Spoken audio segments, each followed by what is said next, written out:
नमस्कार दोस्तों, मेरा नाम है ओम और आप देख रहे हैं ओम्स फैक्ट्स। आज के वीडियो में आपको एक ऐसे कलाकार की कहानी सुनाने जा रहा हूँ जिसे भूख ने सिखाया था अभिनय करना। तो बने रहिए वीडियो में मेरे साथ अंत तक। और अभी तक आपने हमारे चैनल को सब्सक्राइब नहीं किया तो प्लीज ओम्स फैक्ट्स चैनल को सब्सक्राइब जरूर कर लेना। माँ भूख लगी है, नन्हा चार्ली अपनी माँ से बोला। उस समय घर में खाने के लिए कुछ भी नहीं था, लेकिन माँ फिर भी किचन गई और अभिनय करते हुए बर्तनों को इस प्रकार चूल्हे से चढ़ाने उतारने एवं करछल चलाने लगी। आदि की ऐसी आवाजें करने लगी जैसे कि वह कोई खाना पका रही हो, ताकि भूख से व्याकुल चार्ली कुछ देर तो चुप रहे। बचपन की ऐसी ही तमाम घटनाओं ने चार्ली चैपलिन को दिल छू लेने वाला अभिनय सिखा दिया। भूख, गरीबी, बेबसी कलाकार चार्ली चैपलिन के प्रशिक्षक थे, जिन्होंने तपाकर चार्ली को खरा सोना बना दिया। यह अद्भुत कलाकार चार्ली चैपलिन इस दुनिया में 16 अप्रैल 1889 को लंदन में पैदा हुआ था। उनका पूरा नाम चार्ल्स स्पेंसर चैपलिन था। यह वह समय था जब फिल्में बोलती नहीं थी, साइलेंट फिल्मों का जमाना था। ऐसे में बिना बोले किसी को हंसाना कितना मुश्किल काम था, ये आप समझ सकते हैं। लेकिन यह चार्ली चैपलिन था जिसने चैलेंजिंग कार्य किया, क्योंकि उसको ऊपर वाले ने दुनिया वालों को प्रसन्नता बांटने के लिए ही भेजा था। यह अद्भुत कलाकार जो अपनी भाव भंगिमाओं एवं मूक अभिनय से और दिल से दर्शकों का दिल जीत लेता था। किसे पता था कि हमें हंसाने वाला वह हास्य अभिनेता दरअसल अंदर से कितना रोता था, क्योंकि उसे पता था कि उसके अभिनय से लोग हंसे नहीं तो मालिक उसे नौकरी से निकाल देगा। फिर वह रोटी खरीदने के लिए पैसा कहाँ से लाएगा। माँ स्ट्रेचर पर थी और चार्ली उनके इलाज के लिए गा रहा था। यूनाइटेड किंगडम के एल्डरशोट शहर की यह घटना है। इस शहर के एक थिएटर द कैंटीन में चार्ली चैपलिन की माँ गीत गाया करती थी। यह शहर का वह बदनाम थिएटर था जहाँ ठीक दर्शक नहीं आते थे, लेकिन यह चार्ली चैपलिन की माँ की मजबूरी थी, क्योंकि उस समय अन्य थिएटर में उनके लिए काम नहीं था। अगर वह थिएटर में काम न करती तो घर का खर्च कैसे चलता। थिएटर में आए दिन लोगों का हंगामा रहता था। वहाँ शराब पीकर लोग चीजें फेंकते थे।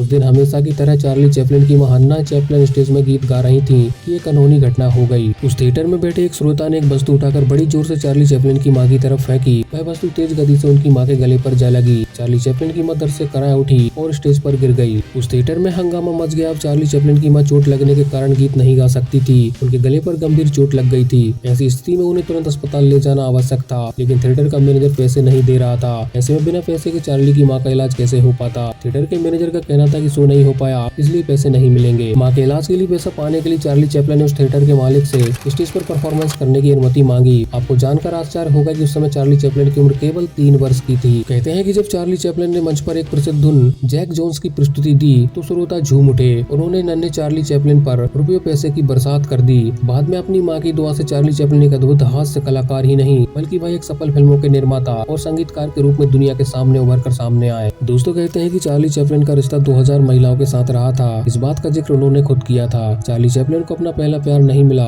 चार्ली चैपलिन ने जिससे प्यार किया, अफसोस वह पहला प्यार उनको नहीं मिला। दरअसल चार्ली चैपलिन ने पहली बार हैट्टी केली नाम की एक युवती को देखा तो वह उसके दीवाने हो गए, लेकिन यह प्यार एक तरफा था। इसलिए जब अपनी उस प्रेमिका से चार्ली चैपलिन ने विवाह करने का प्रस्ताव रखा तो उसने साफ इनकार कर दिया। दोस्तों चार्ली चैपलिन का दिल तो टूट ही गया था। बाद में चार्ली के जीवन में 4 पत्नियां आईं, जिनसे उनको 11 बच्चे पैदा हुए। चार्ली चैपलिन के जीवन में बड़े उतार चढ़ाव आए, लेकिन जीवन भर अपने गम को दिल में छिपाए हुए लोगों के चेहरे पर मुस्कान बिखेरते रहे। न जाने कितनी चोटें सही लोगों को हंसी बांटने के लिए। यदि आप चार्ली चैपलिन की हास्य फिल्म में देखें तो वह अपने हर एक्ट को तेजी से झटके के साथ करते हुए नजर आते हैं। क्या आपको पता है कि अपनी हास्य फिल्मों में अचानक गिरने, उठने, लड़खड़ाने आदि दृश्यों में सजीवता लाने के लिए शूटिंग के दौरान वह कितनी बार गिरे और कितनी जगह उनको चोटें आई, लेकिन वह दर्द उनके चेहरे से झलकता नहीं था। ऐसा था यह सच्चा कलाकार। कहते हैं कि कॉमेडी करने के आइडिया चार्ली चैपलिन को स्वप्न में आते थे। आपको पता होना चाहिए कि अपनी अधिकतर फिल्मों में चार्ली चैपलिन ही पटकथा, लेखक, निर्देशक और कलाकार होते थे। सर पर कैप, छोटी सी मूंछ और छड़ी हाथ अभिनेता चार्ली चैपलिन की पहचान थे। न जाने कितने देश विदेश के कलाकारों ने अपना आदर्श माना। प्रसिद्ध हास्य टीवी सीरियल तारक मेहता का उल्टा चश्मा में पोपटलाल के द्वारा छतरी हाथ में लेना चार्ली चैपलिन की छड़ी से ही प्रेरित है। भारतीय हास्य कलाकार महमूद चार्ली चैपलिन के भक्त थे। भारत के अनेक हास्य कलाकार चार्ली चैपलिन के भक्त थे। भारत के हास्य अभिनेता महमूद ने अपनी कई फिल्मों में छोटी सी मूंछ लगाकर चार्ली चैपलिन के अभिनय को जीवंत कर दिया।